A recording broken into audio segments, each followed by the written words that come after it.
Hey everyone, welcome to Atlas Gaming. Please like and subscribe. I release content every day for all kinds of games. This is my full review video of this game called Wave Rider that comes out December 22nd of 2020. And so this is a racing game. It's 3D. I just wanted to make that correction. In some of the videos I said 2D. I don't know why I said that. It is not 2D. It is 3D. This game has very cool music and visuals. The colors are great, as you can see. Large variety. It's a very colorful game. I like it a lot. So we're gonna look at this. The cars are different. So after playing this enough, I did definitely feel a difference in the car. This one's my favorite because it's crazy fast, and it is extreme and aggressive. So I mean, by that, if you take a hit, like if you run into a wall, you do a lot of damage to yourself. This was my least favorite. The laser. I didn't feel like it was quick. I felt like it was fragile. Just didn't really like it that much. The acceleration seemed kind of flat. Just wasn't my favorite. I didn't play it very much. The Traveler 2, I liked a lot. This car accelerates pretty quickly, has a high top speed, and I think it's a good all-around. So if you're just starting the game, you might want to start out with that one if you can. This one is the mentality. Yeah, drifty is the word for sure. Once you get used to the drifting in this game, though, it becomes really manageable. And so let's look at this one. We're gonna go in here. And again, this is a review video, so it's not really so much about the gameplay. We're just gonna talk about mechanics and stuff. Okay, so this is the beginning of the first level. We have my favorite car, and so I just wanted to point some things out here. Down here, you have booster fuel, basically like nitro or whatever, nitrous. And so I'm going to hold down shift, and you can see we're using that, and our speed, which is blue, is also increasing. Yellow or green is the life of your car. Up here in the top left, we have the mini-map. And so right here, you can see on the mini-map, okay, I know that this is going to be a pretty hairy turn right here. And it is. It got dicey there, and I messed up the car a little bit. Not doing that well right now because I'm trying to make this video about the review. Down here is the best time that I've accomplished this map in. And right here is the current time. And so you can see not doing that well. Probably the unique mechanic to me was this. So we're going to use our boosters. And then so you can go back and forth. You can kind of fishtail between A and D, and you can kind of hear like that little ticking noise.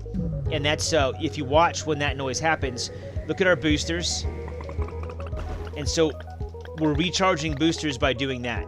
That's one way to do it. One thing I couldn't figure out. And so that's one way to recharge boosters. The other way is just to let them charge up on their own. So we'll see that right here. Give it a second, and they start recharging. Right there. Just very slowly, not as fast as fishtailing back and forth. But one thing I couldn't figure out is these down here.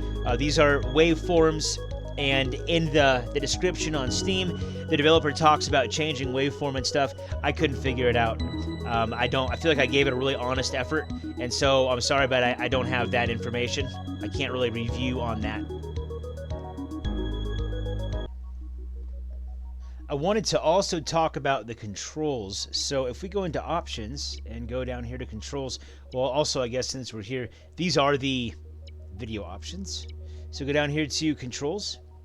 And so you can see that this game is optimized for a controller. That's not something that I own or care to use, so I just force myself to use a keyboard. And I just wanted to mention, so I can't really give any input or my thoughts on how controllers work with this game, but I'm pretty sure the game is optimized for controllers. That's the recommended control device. So I was using a keyboard, and everything worked just fine. Everything handled very well, and let's see, I used one hand the entire time, essentially. I set it up for WASD keys, as you can see there, and then left shift is boost, which is a common sprint control in most FPS games. Space was the brake, which is, again, pretty common. And that the two controls that I set up for a different area were time control, keypad enter, and then at one point I also had the brake set up. Where is it? break, keypad plus. And so that way, if I wanted to, I could use my right hand for those controls that were a little bit awkward. But I found that I didn't use those.